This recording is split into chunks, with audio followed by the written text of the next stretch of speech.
Assalamualaikum warahmatullahi wabarakatuh. Kami dari kelompok 1 yang beranggotakan Intan Harini Sabibah dengan tim 15, Farida Safa Farhina dengan tim 30, dan saya Tiara Ayana Putri dengan tim 32 akan menyampaikan materi mengenai suction pump.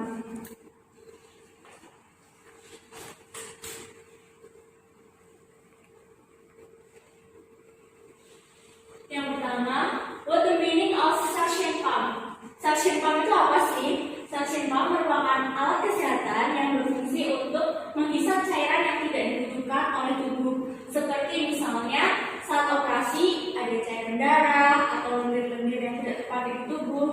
Terus juga isi lambung, cairan-cairan yang berada di isi lambung. Cairan nanti dihisap dan ditampung di sebuah wadah penampung yang sudah jadi satu di komponen suction pump. Next. Prinsip kerja suction pump itu menggunakan motor vakum DC yang dari samping itu dapat diatur dari low, medium, sampai high. Motor akan memutar beserta kipas penghisap, lalu mengekspansi volume ruang oleh pompa sehingga terjadi penurunan tekanan vakum parsial. Sistem saling mencegah gas masuk ke dalam ruang tersebut. Selanjutnya, pompa melakukan gerakan buang dan kembali mengekspansi ruang. Jika dilakukan secara siklis dan berkali-kali, maka vakum akan terbentuk di ruangan tersebut. Next.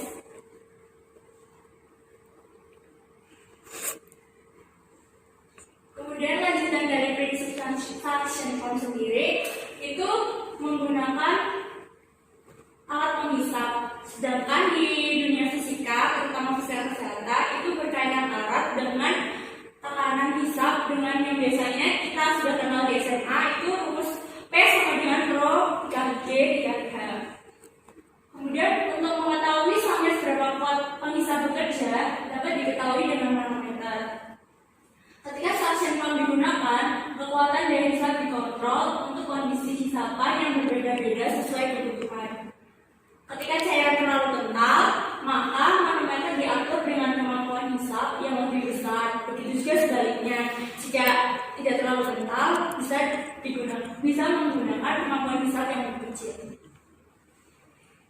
Selanjutnya, prinsip dari pompa pada suction adalah dengan jalan mengekspansi volume ruang oleh pompa sehingga terjadi penurunan tekanan vakum parsial.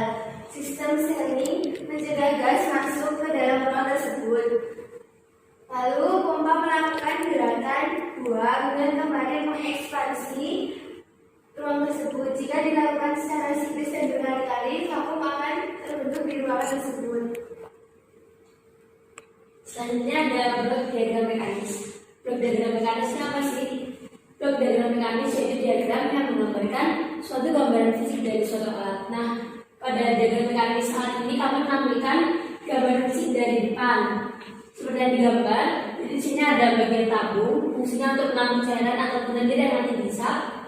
Di bagian dalam, sebelah kanan ada baterai, bagian tengah motor, vakum dan DC, dan bagian atas itu perangkat alat seperti tombol-tombol LCD yang untuk fungsinya mengetahui berapa tekanan yang dibutuhkan. Selanjutnya, blok diagram. Blok diagram itu apa sih? Blok diagram merupakan suatu perencanaan alat di mana di dalamnya terdapat inti dari pembuatan model tersebut. Di sini bisa kita lihat biasanya PLN menghubungkan tegangan listrik kira-kira 5 volt. Kemudian terjadi inisialisasi. Inisialisasi itu apa? Inisialisasi itu biasanya kalau misalnya memiliki alat itu tuh harus punya memori. Jadi kalau misalnya tidak terjadi inisialisasi, memorinya itu akan hilang. Jadi programnya itu tidak bisa bekerja dengan maksimal. Kemudian bekerja dengan pemilihan 3 mode. 3 mode itu apa? Yang berupa tegangan yang sudah disebutkan tadi. Ada high, medium, sama low. Kemudian mengatur tekanannya sesuai yang dibahas tadi. Kemudian mulai ditekan tombol start. Ketika tombol start ditekan, microcontroller akan men-trigger rangkaian driver motor, kemudian menghasilkan tekanan udara hisap. Setelah selesai menghisap cairan yang tidak dibutuhkan oleh tubuh, maka kemudian menekan tombol stop, kemudian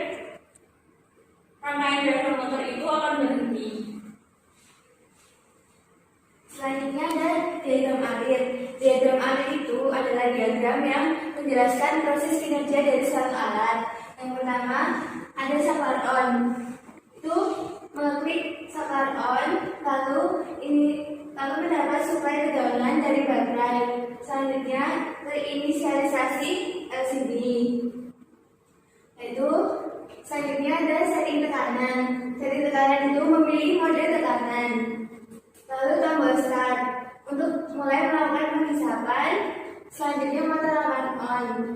Nah, setelah selesai penghisapan, tekan tombol stop dan motor akan berhenti dan selesai. Selanjutnya ada komponen alat suction pump. Dari sisi kanan, yang pertama ada handle. Handle itu fungsinya untuk pegangan dari mesin itu sendiri.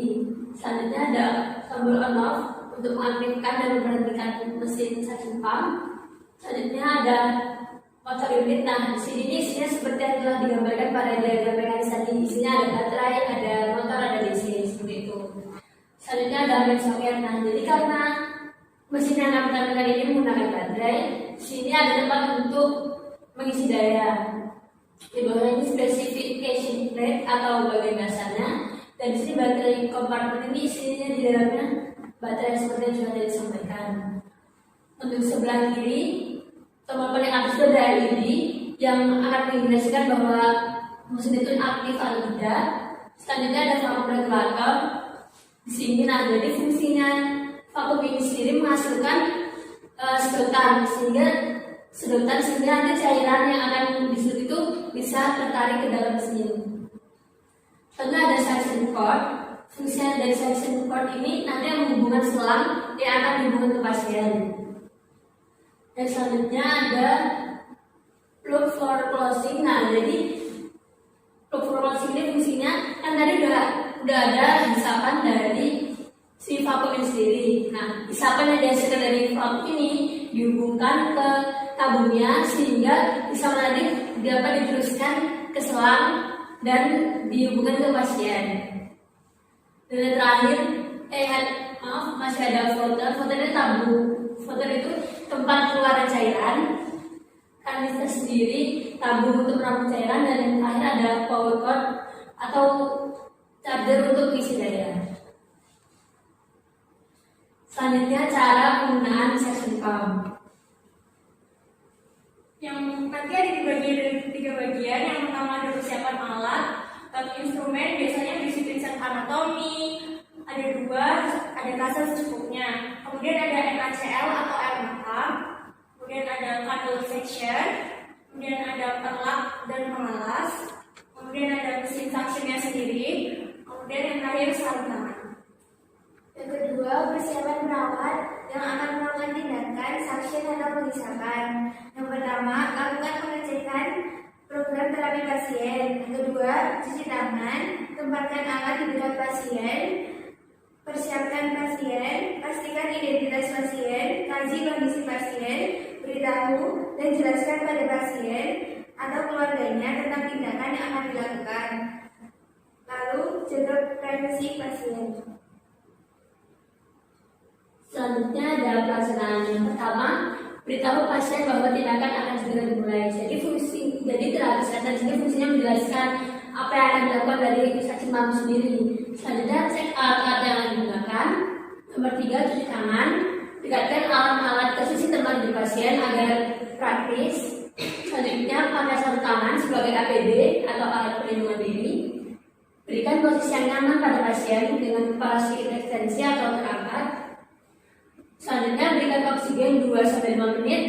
Letakkan pengalas di bawah dagu pasien. Jadi pengalas di sini fungsinya nanti jika ada tercacah atau tumpah bisa tertampung di pengalas itu.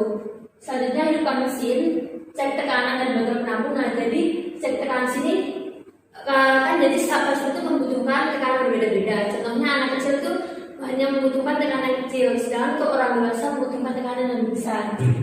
Dan yang terakhir, masukkan candle section dengan hati-hati dalam hidung kurang lebih 5 cm atau mulut kurang lebih 10 cm. Kemudian bisa terkir dengan menutup lubang kanul. Setelah itu menarik keluar perlahan sampai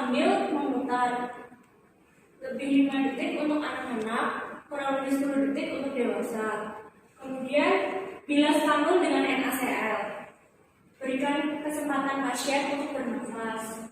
Dilanjutkan dengan mengulangi prosedur tersebut 3-5 kali suctioning. Kemudian, observasi keadaan tubuh pasien dan status pernafasannya, apakah nafasnya sengal atau apa, atau ada gejala apa yang dirasakan oleh pasien. Kemudian, observasi sekret tentang warna, bau, dan volumenya.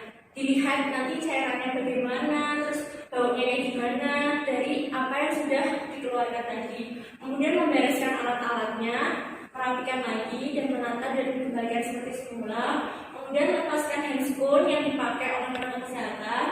Kemudian rapikan kembali pasien, maksudnya dibersih-bersihkan jika ada yang tercecer seperti itu. Kemudian berikan reinforcement positif pada pasien. Reinforcement positif itu bisa memberikan dukungan atau memberitahu informasi bahwa ada pasien itu baik, atau memberikan semangat, dukungan moral seperti itu. Kemudian buat kontrak untuk pertemuan selanjutnya, bisa saja dengan konsultasi selanjutnya bila nanti ada masalah-masalah atau mengecek kesehatan pasien setelah dilakukan pemisahan. Kemudian kembalikan peralatan dan yang terakhir cuci tangan sesuai dengan ketentuan WHO. Berikutnya, penggunaan suction pump dalam perjalanan. Secara umum, suction pump berfungsi untuk menyedot cairan yang ada di dalam tubuh. Dalam kebidanan, suction pump digunakan untuk menyedot darah atau menghisap darah dan lendir pada proses persalinan.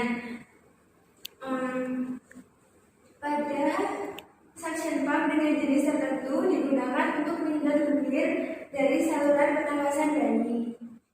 Selanjutnya kami akan menampilkan sebuah video terkait cara penggunaan suction pump. Jadi ketika baterainya sudah penuh, suction pump bisa digunakan. Dan di sini tabungan sendiri ada dua. Ada yang bisa digunakan kembali, ada yang hanya satu kali pakaian. Nah di sini kami cantumkan yang tabung hanya satu kali pakaian. Setelah dipasang, pasang selanjutnya akan memberikan vakum dengan tabung itu sendiri. Pastikan rapat karena jika tekanannya bocor tidak akan kencang. Selanjutnya hubungkan selang yang akan menghubungkan suction pump sendiri kepada selang yang akan dihubungkan ke pasien.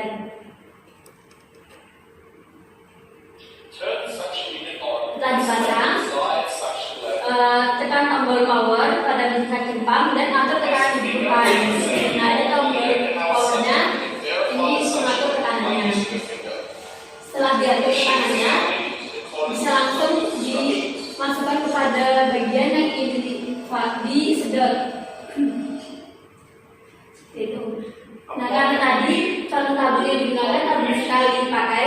Setelah dipakai, pastikan untuk tabung setelah dicabut dari sisa pump langsung dibuang ke tempat sampah medis.